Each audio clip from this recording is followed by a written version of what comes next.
ভারতের দাদাবাবুরা, তোমরা তো সবসময় গর্ব করো ক্রিকেট ফুটবল সমস্ত নিয়ে গর্ব করো যে তারা বাংলাদেশের থেকে খুব ভালো। আসলেই ভালো। যেমন ফুটবলে তোমরা র্যাঙ্কিংয়ে বাংলাদেশের থেকে ঢের এগিয়ে।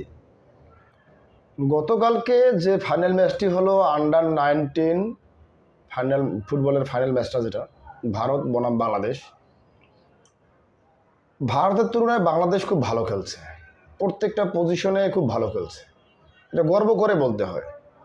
কিন্তু প্রথমে দুর্ভাগ্যবশত ভারত একটি গোলে এগিয়ে যায়, যাওয়ার পরে বাংলাদেশ দুর্দান্ত খেলে গোলটা শোধ করার জন্য মরিয়া, এবং ছেলেরা খুব ভালো খেলতেছে।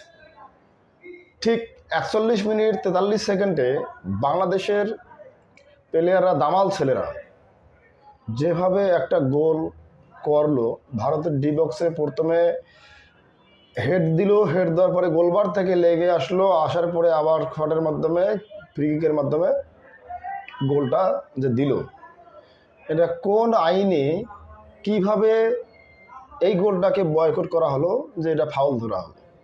আসলে আমরাও তো ফুটবল বুঝি, আমরাও তো খেলা দেখি, খেলাপ্রেমী মানুষ।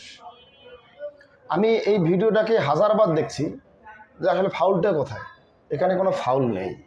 আসলে ভারতের দাদাবাবুরা কখনো হারতে জানে না, তারা হারতে চায় না। তারা মাঠে ক্রিকেট খেলতে গেলে 11 জন প্লেয়ার, 14 জন তারা থাকে, 2 জন ফিল্ড আম্পায়ার, একজন হচ্ছে আউটফিল্ড আম্পায়ার। ফুটবলও তেমনই, তারা 14 জন নিয়ে খেলে, 2 জন সাইড রেফারি, একজন মূল রেফারি এবং 11টা প্লেয়ার। কালকের যে ঘটনাটা ঘটলো, ফুটবলের সংস্থা তাদের উচিত যে এই গোলটি নিয়ে ভারতকে শোকজ করা, এবং বাংলাদেশের ফুটবল ফেডারেশনের উচিত ফুটবল ফেডারেশনে অবশ্যই এই বিষয়টাকে কমপ্লেন করা। আসলে যে গোলটা আপনারা দেখবেন, আমি বারবার লক্ষ্য করছি, এই গোলটা যারা দিছে, গোলটা জেনুইন একটা গোল, জেনুইন গোল। এই জন্য আমি বলি যে ভারত সম্পূর্ণরূপে একটা নিষিদ্ধ কান্ট্রি।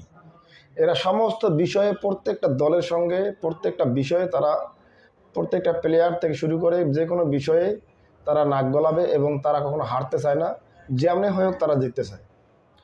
তাহলে ফুটবলের সৌন্দর্যটা কোথায়? ফুটবলের সৌন্দর্য এভাবে বিনষ্ট হয়ে যাবে। কোনো দেশ চাইবে না ভারতের সঙ্গে ফুটবল, ক্রিকেট, ভলিবল যেটাই হোক খেলার জন্য, কারণ ভারত যেভাবে এইসব বিষয়কে নিয়ন্ত্রণ করে তা আসলে দুর্ভাগ্যজনক, হতাশার। আমি চাই যে